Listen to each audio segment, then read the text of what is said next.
Magandang araw po muli sa inyong lahat. Salamat po sa inyong muling pagantabay at sa inyong patuloy na pakikipagkaisa sa ganitong pag-aaral ng salita ng Diyos sa pamamagitan ng social media platform na ito. Purihin po ang Diyos sa lahat ng kanyang itinuturo at ibinabahagi sa ating lahat. Purihin ang Diyos sa pagkakataon na tayo pong lahat ay natututo at nag-aaral ng kanyang mga salita. Ipagpapatuloy po natin ang ating pong part 2 ng pinag-uusapan natin, What the Bible Says About Predestination. At kung sa nakaraang linggo po ay ating pinag-usapan yung tinatawag nating predestination to service na tumutukoy po sa bansang Israel at sa pagnanais ng Diyos na magkaroon ng kaligtasan. So nagkaroon po ng election of Israel, election of individuals, election of Jesus, and election of the church na nag-participate po sa pagpapahayag ng salita ng Diyos. Today, let's talk about a little bit more closer to the heart, so to speak. At ito po yung natawag nating predestination to salvation.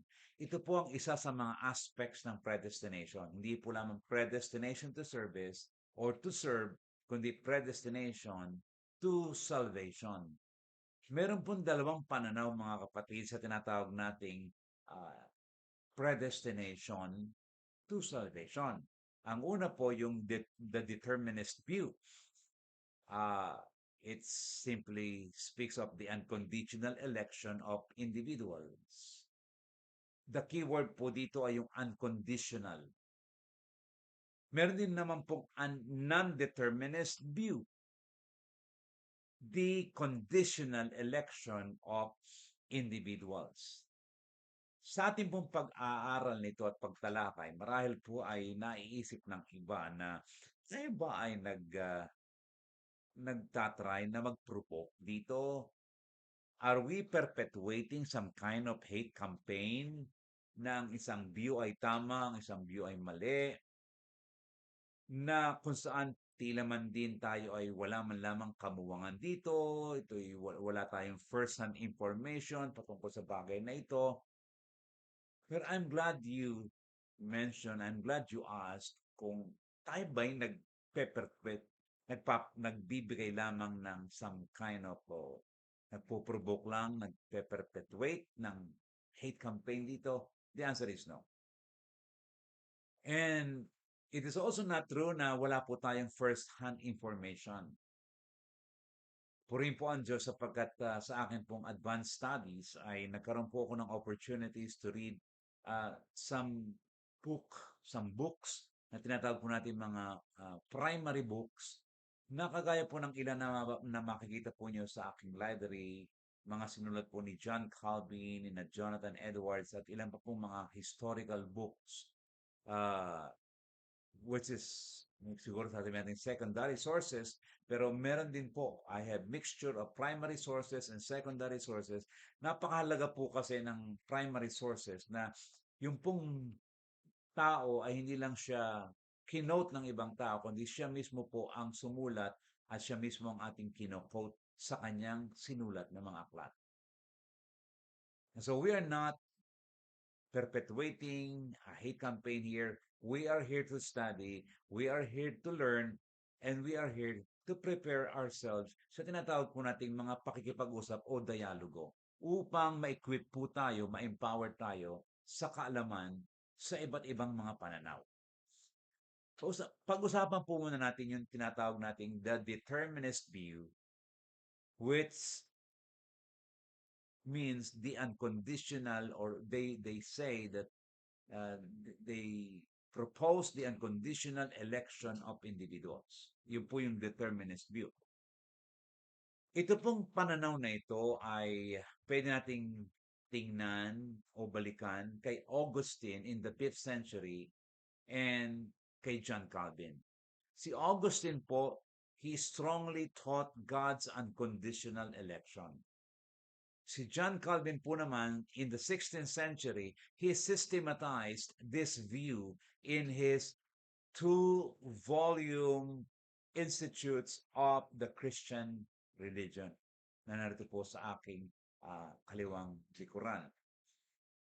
This view, ito pong determinist view, unconditional election, teaches that certain individuals are unconditionally elected or predestined to become followers of Jesus Christ and without a doubt, safe. Sila po ay walang pag-alilangang tiyak na may kaligtasan.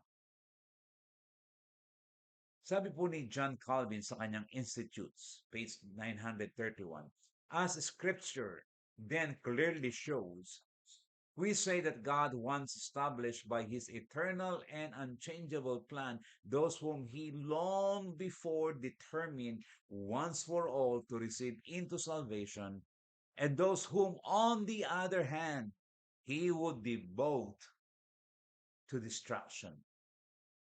We assert that with respect to the elect, this plan was founded upon His freely given mercy without regard to human worth, but by His just and irreprehensible but incomprehensible judgment, He has bared the door of life to those whom He has given over to damnation.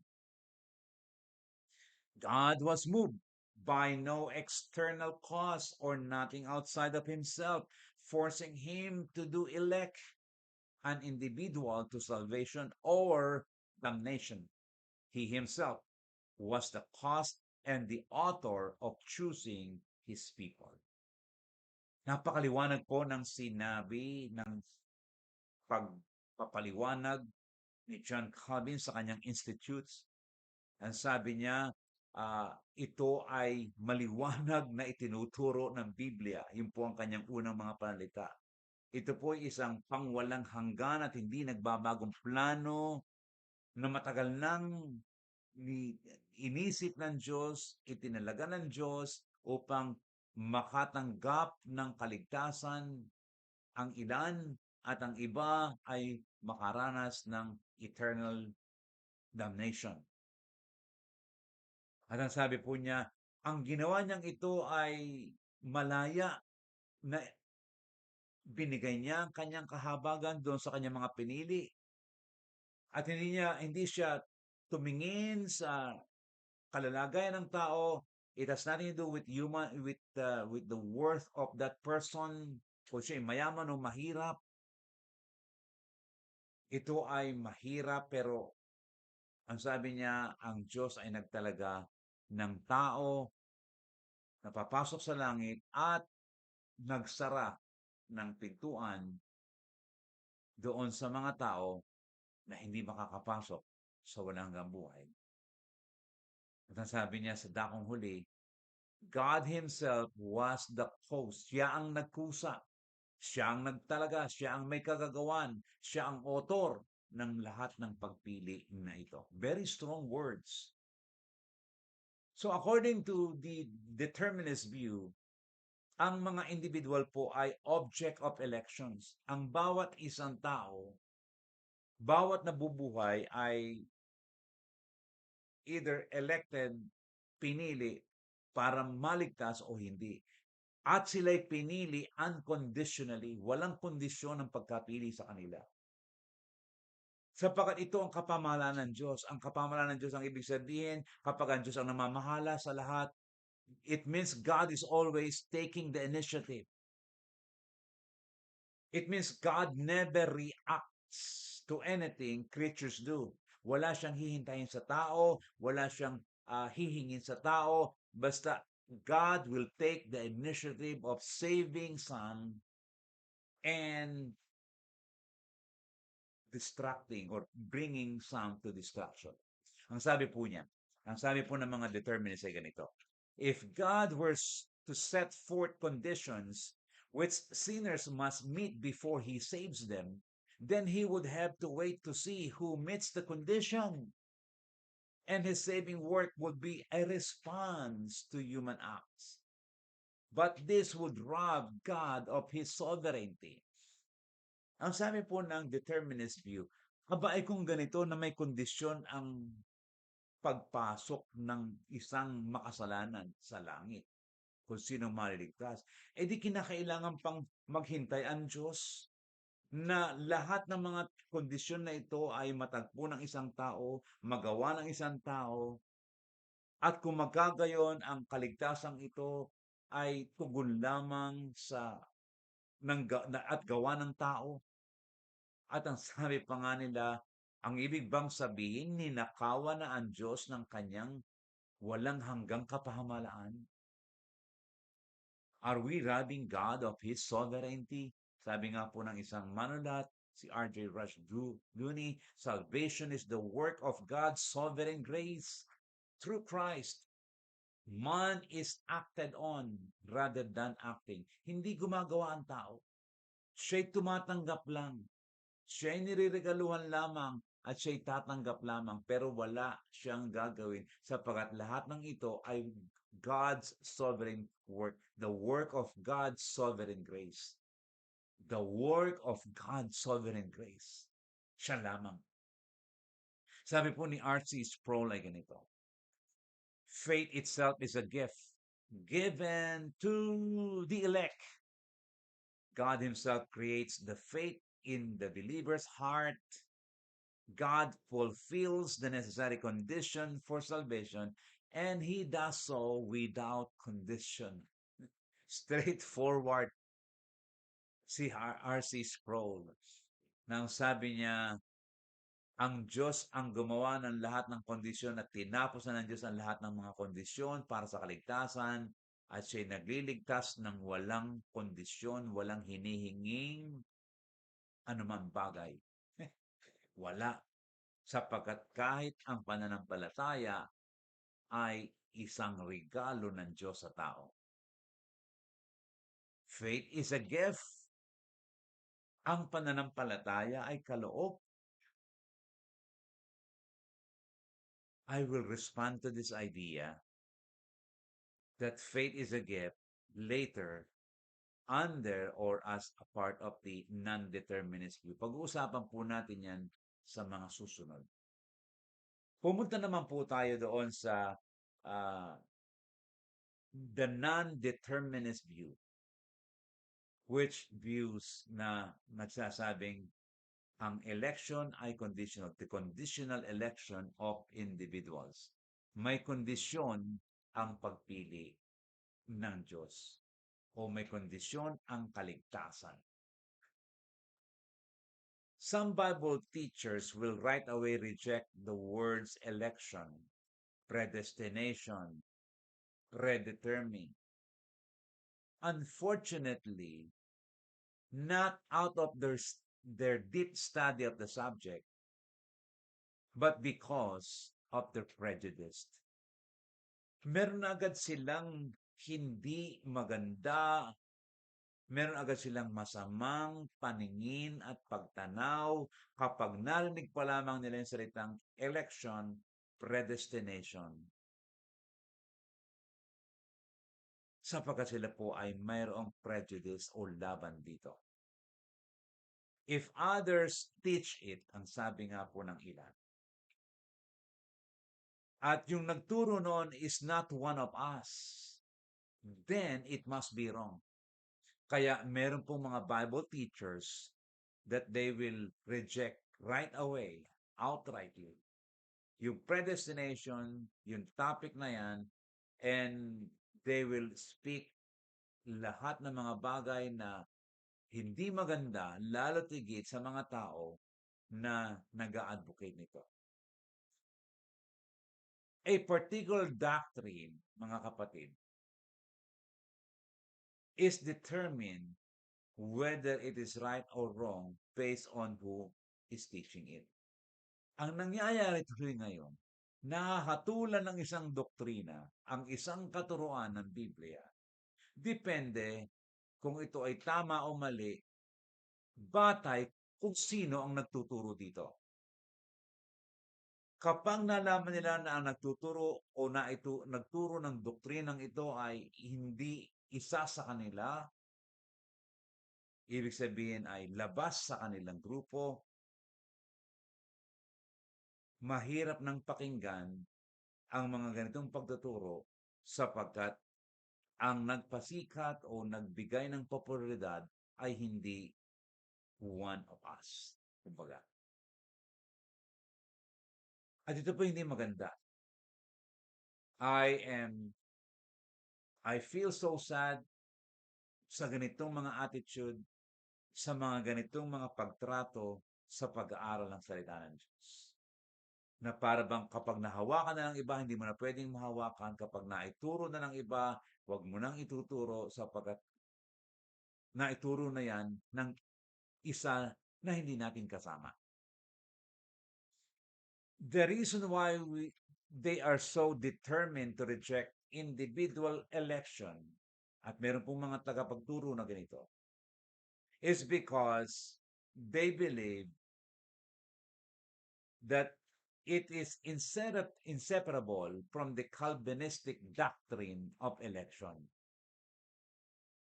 Na ito daw po ay kapag narinig yung salitang election, predestination, ito daw po ay isa sa katuruan ng tinatawag na Calvinistic doctrine of election or predestination.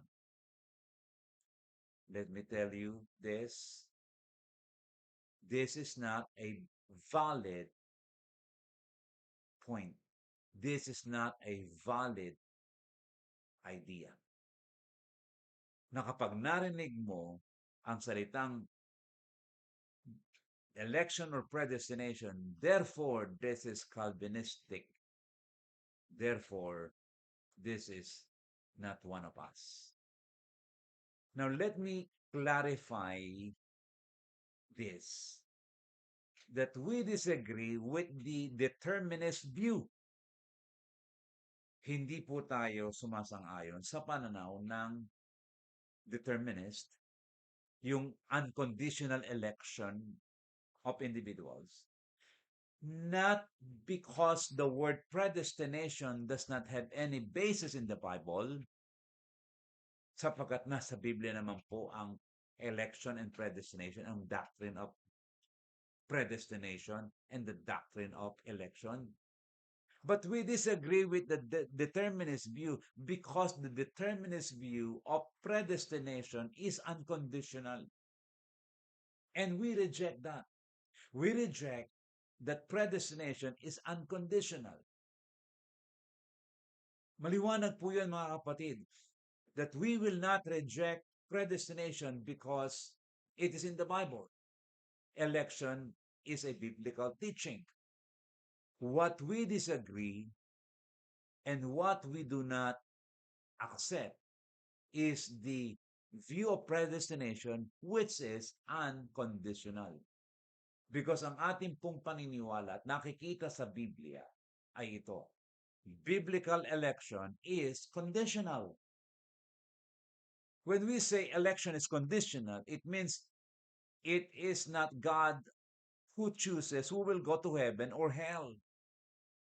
Rather, it is a personal or individual decision. Kaya nga po, conditional kung tatanggapin ng tao o tatanggihan ng tao. A person may accept the gift of salvation or a person may reject the gift of salvation. No wonder, ito po ay conditional.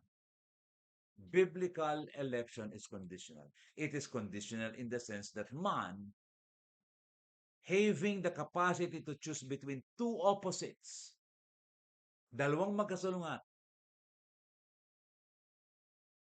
man would choose whether he would accept or reject the gift of salvation.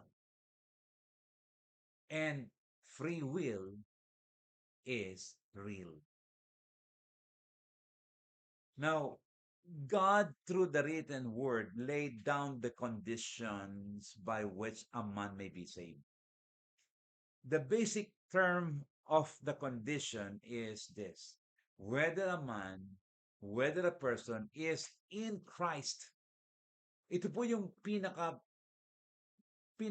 malaking picture na ang basic condition kung ang tao ay tatanggapin o tinanggap si Kristo ay kinakailangang magawa mo itong kondisyon na ito na ikaw ay na kay Kristo. You are in Christ Jesus.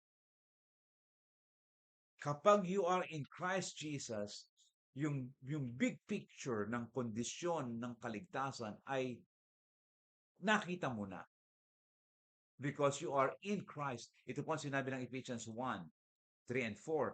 Blessed be the God and Father of our Lord Jesus Christ, who has blessed us in Christ with every spiritual blessing in the heavenly places, even as he chose us in Him before the foundation of the world. Of course, how a person can be in Christ has also some conditions such as faith, turning around from sin to God or repentance, yung pagpapahayag mo na si Jesus ay iyong tagapagligtas at Panginoon, and being cleansed by the blood of Jesus in baptism. Yun po yung how we can be in Christ. Kaya nga sabi ko, yung in Christ is the big picture, the total picture, pero may iba't ibang mga condition pa rin yun. Nakasama o kaakibat noon. So, biblical election is conditional. Secondly, we would like to point out that biblical election is individual. This is where individual predestination comes in or because of God's advanced knowledge. Take note po yung salitang yon, God's advanced knowledge.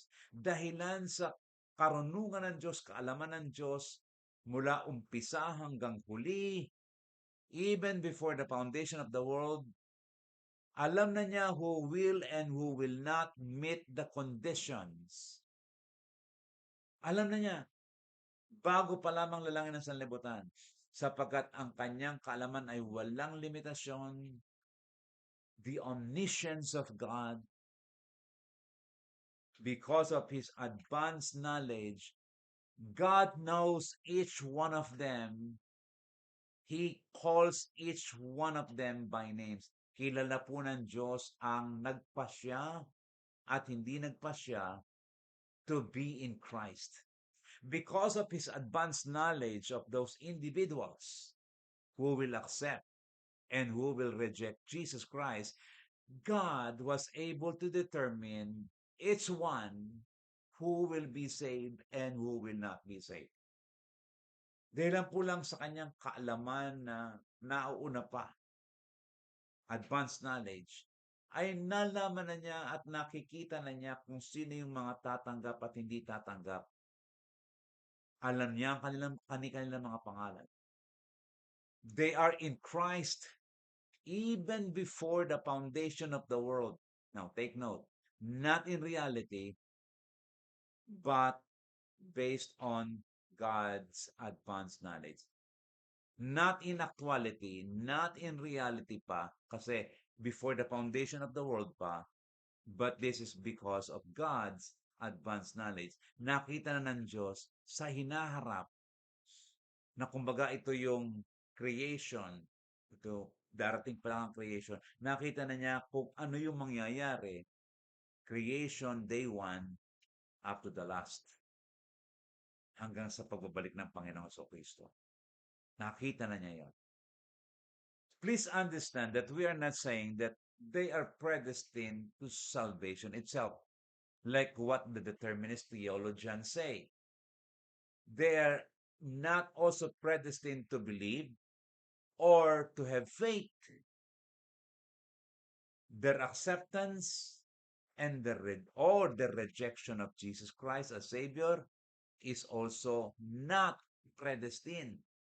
Kasi sa determinist view po, kahit yung hindi nila pagtanggap at pagtanggap nila, nakatalaga din yun. Ang Diyos din ang pumili noon.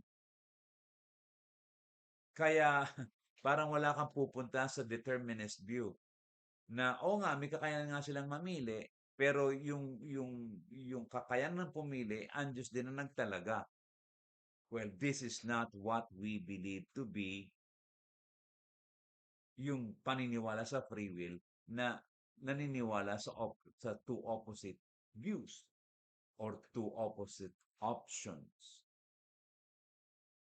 Rather, sabi nga po, their choice has been known in advance, and so salvation or punishment has been seen and prepared or predestined in advance, not based on God's choice, but on man's decision. Napakahalaga po na ang pagkakatalaga sa kanila in advance ay hindi nakabatay sa pagpili ng Diyos, kundi ito'y nakabatay sa pagpapasya ng tao. Kaya mayroon pong biblical predestination ng individual. Ang bottom line, kaya nalaman ng Diyos kung sino yung mga individual na papasok sa langit at hindi papasok sa langit is because of God's advanced knowledge or foreknowledge. Ang, ang isang tao po, an individual is going to heaven because of his acceptance or because he accepted the gift of grace. And God knew and God had seen the decision even before the creation of the world. So he predestined people based on his foreknowledge, not based on his own choice. At ito po ang tatandaan natin mga kapatid. Maging maliwanag po nawa sa lahat. That to foreknow does not mean to elect. Hindi ibig sabihin, when God used His advanced knowledge to know, to determine who will be saved and who will not be saved, it doesn't mean that He personally chose them, that He elected them without their decision, without man's decision. Hindi po ganon. Hindi po nangangahulugan na ang foreknowledge ay election. To foreknow is to elect. Hindi po yun. Hindi po sila pareho. Sila po ay nalaman ng Diyos kung sino because of His advanced knowledge. Ito po yung sinabi ng Romans 8:29 at makikita po niyo yung sistematikong pagkaka-arrange ni Apostol Pablo inspired by the Holy Spirit. Sabi ni Pablo sa Roma 8:29, for those whom He foreknew, this is where he started, those whom He foreknew, He also predestined to be conformed to the image of His Son, in order that He might be the firstborn among many brothers. And those whom He predestined, He also called. And those whom He called, He also justified. And those whom He justified, He also glorified. Now, let me emphasize po yung sequence nito, na kaya nagkaroon ng predestination is because He foreknew. He foreknew, He also predestined. Yun po yung sinabi sa talata. Nalaman niya in advance, kaya naihanda niya, na-predestine niya, na-predetermine niya, naihanda niya ang lahat ng mga bagay. Kaya alam na ng Diyos, because of His advanced knowledge, who will go to heaven and who will go to hell. Ganyan din po ang sinabi sa 2 Thessalonians chapter 2, verse 13. Na ganito po ang sabi, but we should always give thanks to God for you, brothers and sisters, beloved by the Lord, because God has chosen you from the beginning for salvation through sanctification by the Spirit and faith in the truth. Makikita niyo mga kapatid dito na ang Diyos ay pumipili from the beginning. Pumipili na ang Diyos at ang akala ng iba po na pagpili ng Diyos ay ito po ay unconditional. But this is not the case. May condition po. May condition. By grace, through faith. At ang sabi nga po dito sa ating binasa, through sanctification by the Spirit and faith. Faith in the truth.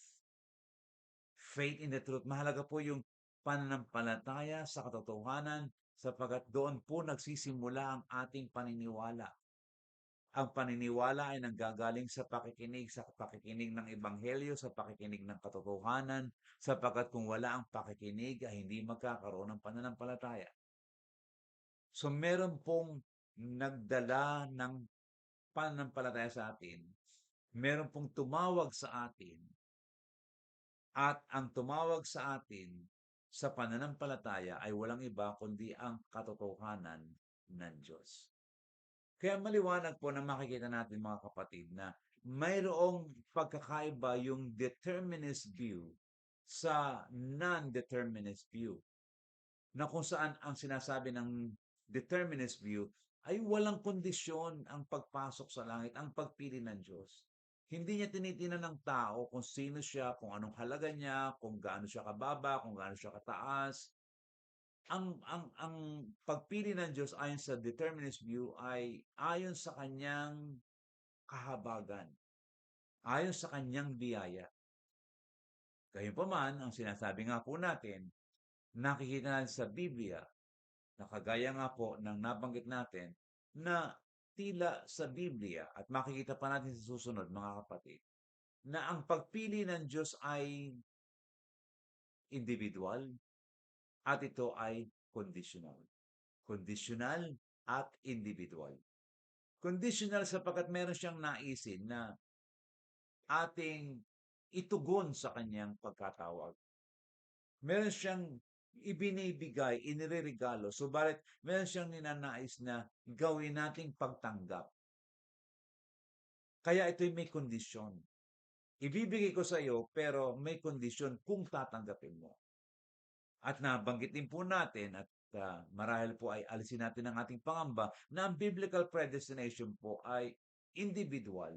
Alam ng Diyos bawat isang tao, alam niya ang bawat pangalan, ang bawat papasok sa langit at bawat papasok sa impyerno. Hindi dahilan sa iyon ang pinili niya at yun ang dinetermine niya, kundi dahilan sa kanyang advanced knowledge. The key word, the key term here is God's foreknowledge or God's advanced knowledge. Sa pasimula pa ay nakita na niya kung anong gagawin ng tao, kung anong pagpapasya ng tao, at kung ano at kung siya'y tatanggi sa paanyaya, sa regalo na iniaalok at ipinagkakaloob ng Panginoon Diyos sa pamamagitan ng kanyang bugtong anak na si Kristo Jesus.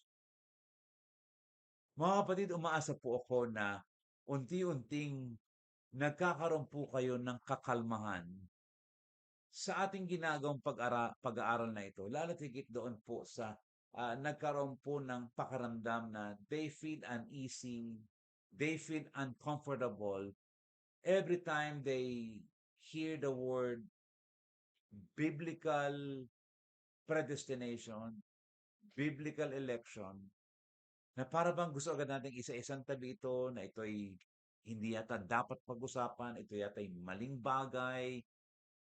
Kaya ang aking nga pong hamon sa bawat isa, let us always continue to study the Word and let us abide and dwell with what the Word of God says. No matter kung sino man ang nagsasabi niyan, kung sino man ang pinagmulan niyan, kung may mali man na naunang sabihin, ay di ating itama at tingnan ayon sa mismong sinasabi ng Biblia.